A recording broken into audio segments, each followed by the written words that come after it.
GED test takers, I'm Alice. I passed the GED reasoning through language arts test, and I'd like to help you pass too.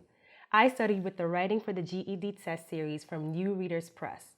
Practicing with these books boosted my confidence and helped me to write a great extended response. In this video, I'll share some tips from Writing for the GED test that will help you maximize your score on the extended response. Here is an example of what the prompt may look like. In these passages, two authors give different positions on recycling. The passages present opposing positions. Both authors want to convince readers that their position is correct. The directions say you should analyze both positions. What does that mean?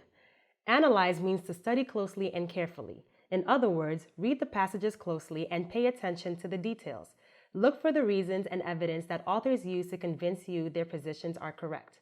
Then the prompt asks you to determine which position is best supported. So how do you decide?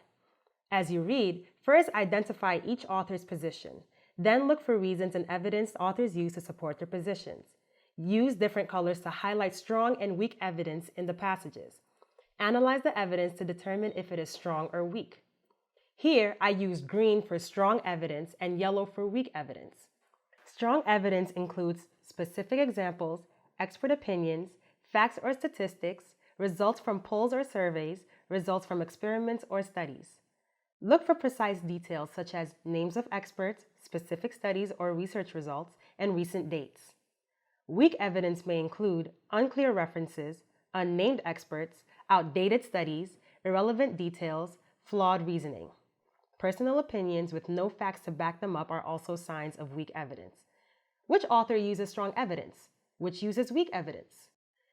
Use your erasable noteboards to make notes while you analyze. You may want to make a chart to help sort the evidence. Here's an example. Don't waste time writing complete sentences. Just write a few words to remind you of the evidence used in the argument and your thoughts about it. Here is one way you can set up your noteboard to organize your ideas. If you'd like to use this graphic organizer to practice for the test, click on the link in the description below this video.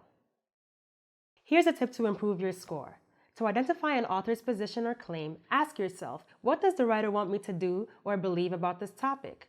The reasons and evidence an author lists will answer the question, why should I believe the author's claim? In the next video, I'll talk more about gathering the evidence you will need to write your response.